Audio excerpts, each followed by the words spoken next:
What's up, guys? We got one here from MGTOW Reacts. Single women over 30 are running out of men willing to marry them. Let's get into it. I don't know who needs to hear this, but having a man or getting married is not going to solve your problem. I was married, I was in a very long relationship, and I will tell you, the man does not solve it. The man often is contributing to it. Every problem, every angst, every misalignment in your life is for you to solve, and you have the power to solve every single thing that doesn't feel in alignment in your life. This idea that having a man is going to solve those things for us is one of the most delusional things I've ever seen in my life. Whatever your life looks like right now, if you feel like this is not the life that I want, it's up to you to go out and create the life that you want. Like, get your money right, get your career in a place that you're excited about, build friendships, find love outside of romantic love. Create the world that you want to live in. Because I swear to God, one of the most disappointing things in life will be this lie that has been sold to us that finding romantic love and partnership is going to automatically flip a switch and suddenly we're in our dream world. You know, the classic "a man won't solve your problem" speech. Yeah, because the thousands of years of human evolution that leaned on partnership and teamwork were obviously a huge cosmic mistake, right? So let me get this straight. You were in a long relationship and it didn't fix your life. Okay, of course not. It's almost like relationships are about compromise, work, and I don't know, mutual support. The kicker is get your money right and get your career in place, build friendships. I mean, fantastic. Sounds like you got the You Go Girl manual memorized. Well, why is it that society conveniently forgets to tell men the same thing? We're taught to sacrifice everything to provide and protect, but women are told live their best lives and fix their own problems. Just admit it, relationships are a raw deal for men these days. And as for this idea of finding a man who won't flip a magic switch, newsflash, men also aren't looking for a woman to be their personal therapist. It's funny how responsibility is always on us, but if we have an issue we're emotionally unavailable, please. 6 brutally honest and slightly controversial reasons why I'm still single. Number 1, I can't multi-date. If I fancy someone, I'm just not interested in anybody else. We're living in a culture of options and rosters. We're actively encouraged to be dating multiple people at once so that when one person lets you down, you've got other people to fall back on. Just can't do it.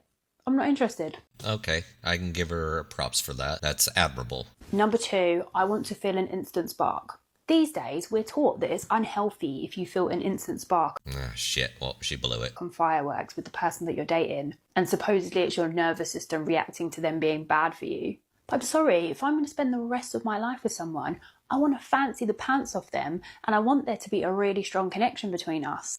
I've tried dating guys in the past where there was absolutely no spark, but I kept going because I knew they were a good person, and the spark never came. The spark she's referring to is that bad boy giving her the special tingling feelings down below. So you end up just wasting people's time and wasting your own time. I've got plenty of friends who went on a date and were so excited about the person, fancied them, couldn't wait to see them again. Now they're together and happier than ever. So every time I go on a date and I'm like, not really sure I fancied him, and people are like, oh no, just give him a chance. I'm like, no.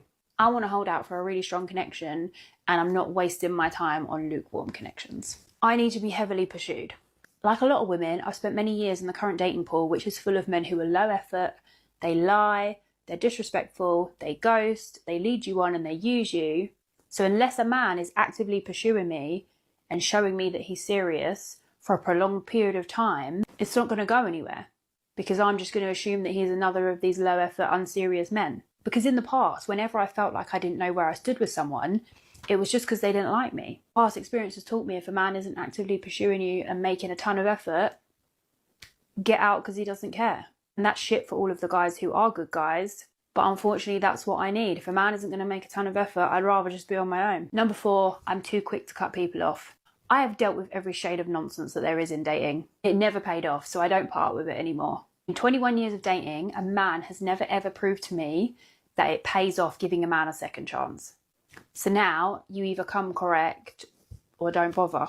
And again, a lot of men probably aren't going to want to be held to this standard, but I figure if I find a guy who really likes me, he won't mind. Next one, I hate how I get when I start liking somebody. You know, when you start getting a bit of a crush and you're smiling at your phone, wanting to speak to them all the time, waiting for the text back. I hate when I become that, because that is when you can be disappointed. And I feel way too much and I care way too much. And sadly, in modern dating, 95% of the time that care is not reciprocated. So I'd just rather not give my love and care to people who aren't going to appreciate it and are just going to fuck off.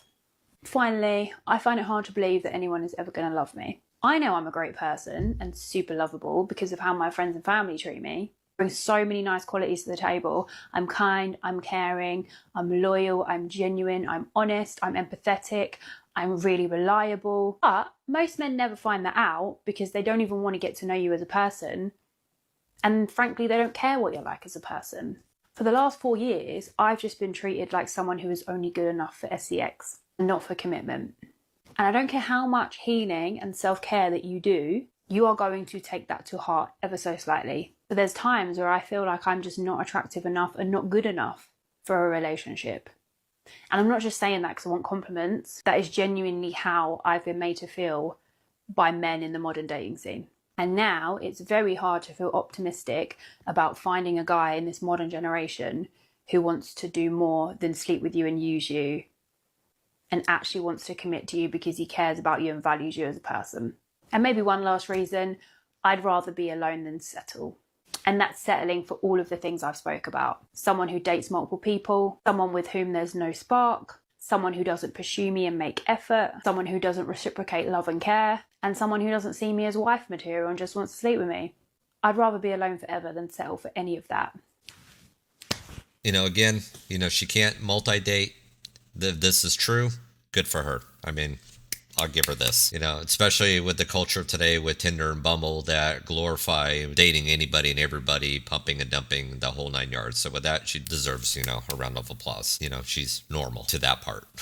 And second, she wants to feel an instant spark. The magical fireworks that should happen every time you order a latte with someone. Sorry to burst your bubble. Relationships are built on compatibility, not sparkler parades. You're basically waiting for a unicorn that also has a six-pack abs and a trust fund, or the bad boy. I mean, really, it's kind of what she's looking for. And as for needing to be heavily pursued, I mean, congratulations, you just made dating a high-stakes Olympics event where men need to prove themselves for the honor of your company. Sorry, ain't gonna happen. We wonder why men are giving up on dating altogether. Because frankly, it being ghosted is your reward for trying. Hard pass. The last bit, I'd rather be alone than settle. Trust me, with the standards so sky high, alone is probably where you're heading. There's absolutely no exception to this, and that is if you were hot before you started dating and you've progressively gotten less hot to your own standards. Like you look at a picture and you're like, I'm less hot than I was when we started dating. It's time to go. Every single time it is. And here we go again. If your looks have declined over the course of your relationship, it's time to go. What a compassionate, deep soul connection we have right here. Who knew that Until Death Do Us Part also had smine print about collagen and metabolism rates? Imagine a man said this out loud. Hey, babe, if you don't fit into your prom dress anymore, bye. I mean, society would lose their collective shit over that. But somehow it's okay for women to set the bar at, you gotta stay hot forever or I'm out. So what happened to growing older together? That's probably dead and buried under a pile of Instagram filters and Photoshop. Do you know how a lot of girls feel like the guy that they have dated or are dating is gay, but they can't really put their finger on it? Yeah. I finally cracked the code. Did you? And it changed my life. Tell us. A lot of men are gay, not in the sense where they're like attracted to other men physically, but they're not gay. because they do not respect women or see them as like equally important, love and validation from a woman will never do it for them.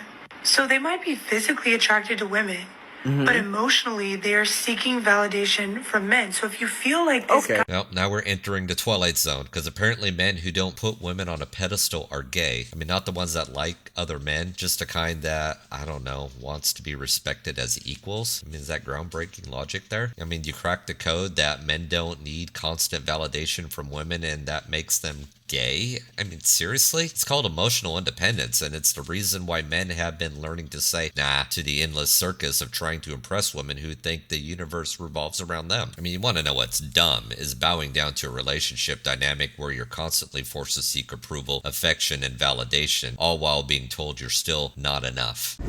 I'm the type of girl that if we go out for drinks and we're having a good time and I'm all dressed up, and if you keep messing with me and teasing me, while I'm over there being a passenger princess, oh, we're pulling the truck over. Something is happening. And if you've never done that because you two couldn't wait any longer for each other, you're not living, baby. And you need to go on a date night, have a few drinks, get that good feel, and pull over on the side of the road. And if you get caught, so what? That's the thrill of it. That's the best part. So go out there and live. The good old pull over on the side of the road moment. Nothing says like a healthy relationship like the thrill of possibly getting arrested for public indecency. Because clearly that's the standard of love now. If you're not risking misdemeanor charges and even possibly felony charges, are you even in love? I mean, don't get me wrong, there's nothing wrong with spontaneous romance, but when you're packaging it as a lifestyle requirement, maybe it's time to ask if you're looking for love or an adrenaline rush that ends with bail money. I don't know, let's wrap this up. Relationships are doomed because nobody's living up to anyone's impossible standards. Women want to be pursued but also don't want to deal with low effort men. Men are supposed to solve problems but aren't allowed to have problems themselves, and if you don't stay Instagram model hot, well then you're out of here. I mean, the truth is modern dating is a train wreck because of inflated expectations on both sides. Want a spark? Cool. Maybe it's time to realize that compatibility and effort beats fireworks in the long run. Men want to pursue you, fine, but understand that men are tired of chasing someone who won't reciprocate. So what do? Realize relationships aren't fairy tales and stop treating men like a checklist item or a problem-solving tool. Or, keep pulling over on the side of the road and hoping for that spark, but don't be surprised when all you get is flashing police lights instead. Anyways, guys, that's the end of the video here. I'm getting tired. If you like what you've seen today, hit that like button, share, subscribe. Drop me a comment down below on what you think of this dumpster fire, and I'm going to catch you guys on the next one. Peace.